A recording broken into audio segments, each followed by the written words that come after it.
Wala nga pala akong magawa kaya lumabas na lang ako. Di ko nga din po alam kung saan ako pupunta. Kaya nga pala umikot na lang ako sa kanto hanggat pauwi. Pasyensyahan nyo na kung masyadong maingay sa labas. Kasi po harap lang po namin yung court. Sa harap lang po namin yung court, may nagbabalibol. Sorry po kung naulit ko kasi ate ko po pang gulo. Kilala niyo po ba si TJ pati si Casey? Sila po ay nagkasal ng 2 beses. Tapos mag-asawa na po sila. Ayan po yung pinaka-idol ng ate ko. Sa susunod naman po, ang ibo-vlog ko, kaming dalawa ng pinsan ko. Kaso po, wala pa po sila. Nagbakasyon pa po sila. Kaya, mga kakulit, tayo muna. Mali pala yung nasabi ko, mga kabata pala. Kasi po, pinapanood ko po yun yung mga sa kakulit. Mali po yung nasabi ko, kabata pala. Hanggat ngayon po, ay paikot na po ako niyan. May nakita pa po ako niyan, yung kaibigan ko, si Ashley. Makulit po yan. Tomboy po yan. At di ko talaga kung saan ako pupunta, di ko talaga alam. Kaya, yung nasa gate po, huminto na po ako dyan. Kasi po, nagdadalawang isip po ako kung tatawagin ko po yung kaibigan ko o hindi na. Kasi po, gabi na din. 8:00 na din po. Tapos sinabol ako ng babae dyan. Kasi po, kaibigan ko yan. Inaasar ko po kasi siya. Kaya po, hinabol ako. Hinabol din po pala siya ng kapatid niya. Hay nako, ano kaya ginawa niya sa kapatid niya? Bakit siya hinabol? Ewan ko talaga kung ano nangyayari. Kaya ay na po pala siya. Malapit na po siya sa bahay niya.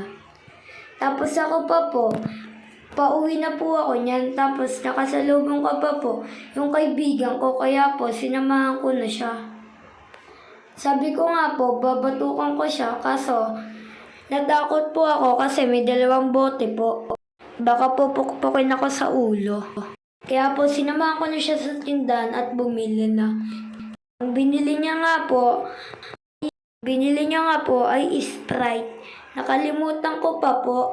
Ay nako, matanda na talaga ako. Charot! Kaya po pala, sabi ko po sa kanya, pupuntahan po namin yung crush niya bukas.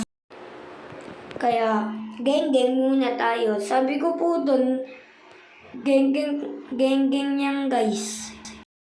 Pauwi na kami. Pumipilit pa nga po ako sumama niyan sa bahay nila. Pero ayaw niya po kasi po, ang sabi niya, ay matutulog na sila. Di nga, kakain pa nga lang kayo eh. Malapit na po pala kami sa bahay nila. Masyado po kasi yung madilim kasi gabi na. 8:00 na din po kasi. Yan na po, lakad-lakad hanggat sa lakad. Joke lang. Mga kabata. Nasa bahay na po kami niyan. Ganyan na po sinabi na wag na daw po sumama kasi matutulog na sila. Kaya ayan po, umikot na ako. Tapos, umuwi na. Hindi, masyado akong advance guys. Mga kabata. Na po pala, umikot na po ako niyan at naglalakad. Sabi ko nga po, tumakbo na ako. Tapos, napagod po ako diyan. Kaya, umuwi na ako. Ayan na po pala kami. Tinanong pa nga po ako diyan kung nandiyan na po si Daddy. Ang sagot ko po ay wala na. Thank you for watching.